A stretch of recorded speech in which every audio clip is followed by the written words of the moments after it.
She's just hoping for another opportunity. She's here on a drug case. Since the beginning of the case, she hasn't tested. Understood, Your Honor. You get the court thing cleared up, but then you had the other thing, and I still, from the time of year, I don't have a test on you. I can go take one today. Is there a way that I can get somebody? I have my daughter here with me. Ma'am, you probably shouldn't have done that. Ma'am? Come this way. Ma'am, go with my bailiff now.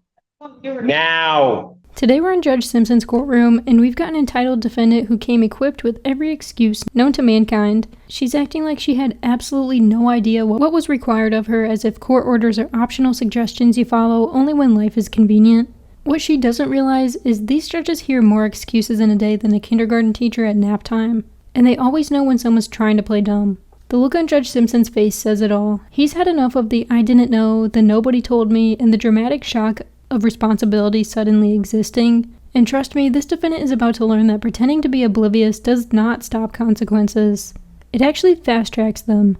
So sit tight, because this lesson is coming with handcuffs, paperwork, and a very rude awakening. Do you think she's genuinely clueless, or just hoping the judge is? Let's go ahead and dive in. Thank you. In regards to the PCC, Your Honor, we are requesting an adjournment just for some continued negotiations. All right. With reference to the violation. Yes, Your Honor. Ms. Haynes is prepared to admit to the bond violation today and provide an explanation. All right. I'll accept the admission, but what's the explanation?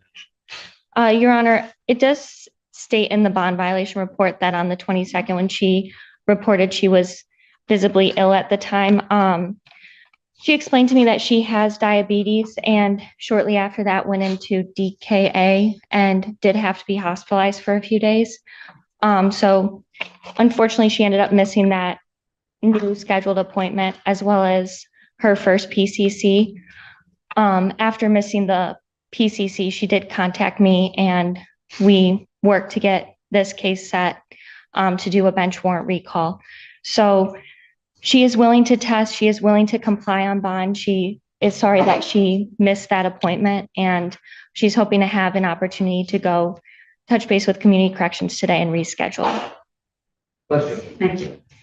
But okay, I hear what you're saying, but when I look at this, all of the events that I have in this occurred at basically toward the end of September. Yes, Your Honor. I'm now almost 30 days out and nothing's been corrected. And Ms. Haynes indicated to me that she wasn't aware that she needed to make contact with community corrections because she had the bench warrant. I didn't know that I can just go back there and. Yeah, but once the bench warrant was cleared, that doesn't even make any sense to me. They told me that I had to wait when first they told me I had to do it online. Do what online? For the bench warrant. That's fine. Yeah, and I didn't know that the warrant was cleared until I come to court today. And What do I you thought mean I you needed didn't know it was cleared? another referral to go back to community corrections. I didn't know I could just walk back in there and do it all over again with a warrant. I tried to come up here and walk in on a warrant, but they told me that they only do it once a month, at the end of the month on Wednesdays.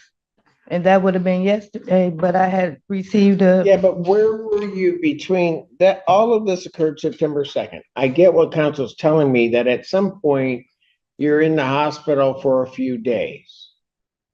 So even if that takes me to the end of September, which is giving a lot of grace just in terms of time, I'm now here on the 23rd and nothing. Because they told me that I could not walk in on the warrant. And I didn't know that I could just go back to community corrections. You have an attorney. Mm-hmm. And Your Honor, I was contacting the attorney, and when I was contacting the attorney, she was telling me that she didn't even, well, it was a he. It wasn't even her. It was a whole different attorney I had. We were texting back and forth, and I was asking him questions, and he was saying he was in court. He don't know. He'll find out. And then he told me I could do it online, so I just did it online.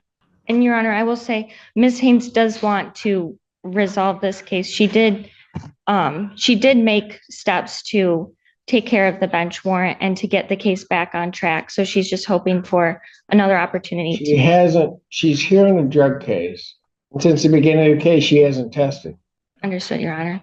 This defendant came to court with an entire buffet of excuses and not even a crumb of accountability. First it was, I didn't know, then I couldn't get the information, and suddenly she expects everyone to believe she spent months floating around in confusion. And yes, she was in the hospital at one point, but that doesn't magically erase weeks of ignoring bond conditions. She pleaded guilty to violating her bond and then immediately switched right back into excuse mode, like accountability was just a quick commercial break. At some point, the judge stopped listening to the excuses and started watching her attitude because her story had more holes than Swiss cheese in a blender. She's trying to wriggle out of this hole by blaming paperwork, lack of communication, and anything besides the mirror. Judges can't stand when someone pretends to be so helpless while simultaneously ignoring every legal requirement they were given.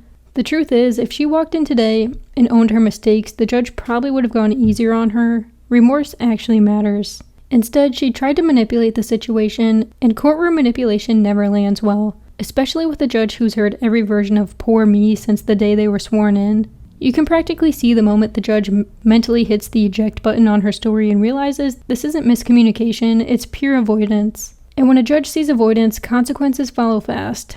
I hadn't tested, Your Honor, because I didn't know that I could just find me missing mine. I didn't know that I could just go walk back in. I thought I needed another referral, or I would have went over there and walked in and It's said, not as though you didn't have an attorney, whether it be the previous attorney, whether it be Ms. Foster Tucker, to tell you what you could do regarding community corrections, if anything. But, you didn't abide by community corrections. You didn't appear in court. You get the court thing cleared up, but then you had the other thing. And I still, for the time of year, I don't have a test on you. I can go take one today. I can go over there right now when I leave here. But I just need to know, am I You want to assigned? say, I will adjourn her probable cause conference to October 30th, 2025, 9 a.m. Anything you want to say before I send you on the violation? No, sir. Well, at this point, she's not complied with everything. I'm going to revoke her bond, sentence her to 7 days, Washington County Jail. Defendant's remanded.